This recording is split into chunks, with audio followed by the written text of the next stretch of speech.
Hello, my name is Jason Smith. I'm with CeramicSpeed, and we have just invented the world's fastest bicycle drivetrain. Come on, let's take a look. So, here's the concept drivetrain. Essentially what we did was we removed the chain, the rear derailleur, and the cassette cluster, and replaced 8 points of sliding friction with 2 points of rolling friction where the ceramic ball bearings engage the teeth. This originally started a year and a half ago with an internal project called the Pursuit of the 1% Drivetrain. We set a goal within CeramicSpeed to take a traditional drivetrain and somehow turn it into a drivetrain that would only produce 1% frictional losses, or alternatively 99% efficient. We had a good feeling that we couldn't take a standard drivetrain and just keep optimizing it, because that's what we do at CeramicSpeed right now anyway, and we weren't near 99% efficiency. So we started with a blank slate. We said, how can we get power from a rotational front axis to a rotational back axis with only 1% power loss?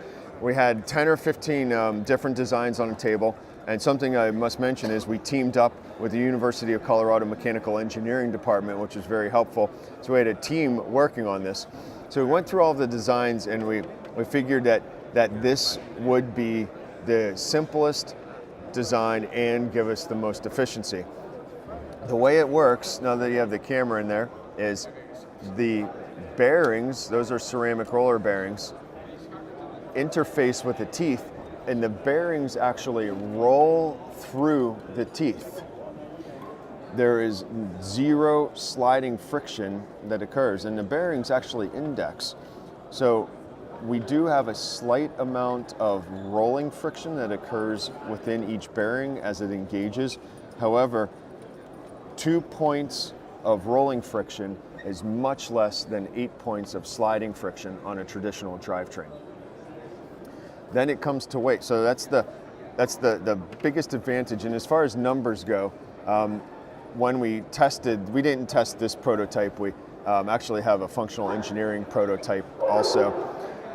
When we tested it, we found that this system creates 49% less friction than a standard derailleur style setup.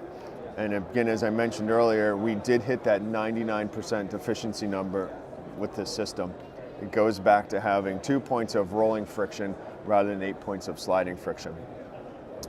One of the nice benefits of this that came along with this design was it's lighter than a traditional chain derailleur.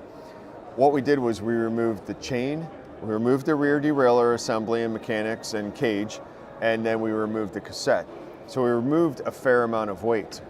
Then what did we replace it with? We replaced it with a relatively lightweight carbon fiber shaft, and these would be carbon fiber pinions, and then a very thin single plane rear cog, which is lighter than the 10, 11, 12, 13 speed rear cassette. So all in all, we haven't done measurements, but we feel that this will probably be 15 to 20% lighter than a traditional drivetrain. Then this is a 13-speed cassette. Another advantage of this system is we are not bound by the width of the cassette.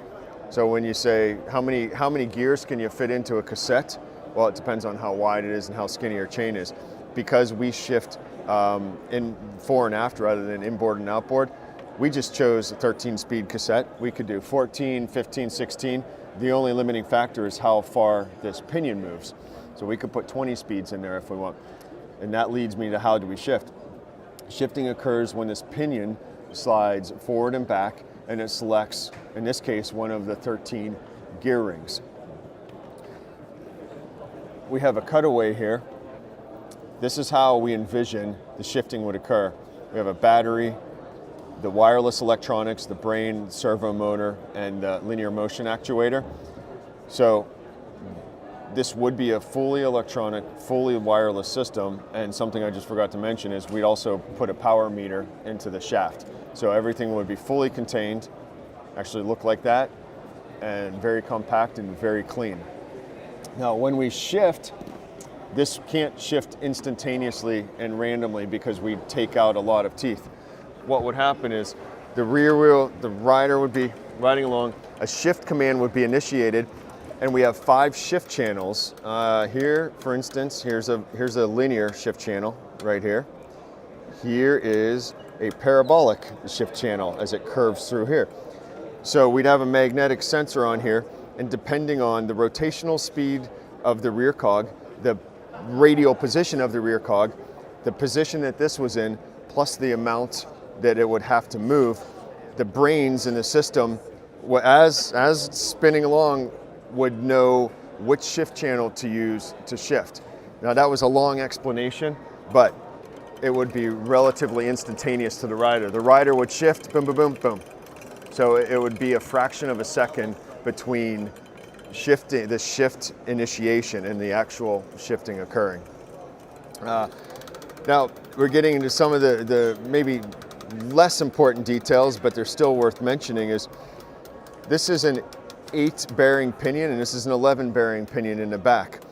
We did this to get gear increase out of it.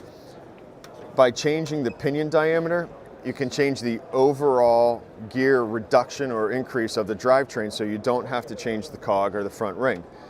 We envision at some point coming in, popping a release, pulling out the drive shaft, pulling the pinions off, switching pinions or putting completely different pinion diameters in, sliding it back in, slapping it up, and you're ready to go. So within a minute, you've changed the overall gear ratio of your drivetrain. So that means one day you have hilly races, put specific pinions in, and the next day you have a flat, faster race course, swap out your pinions.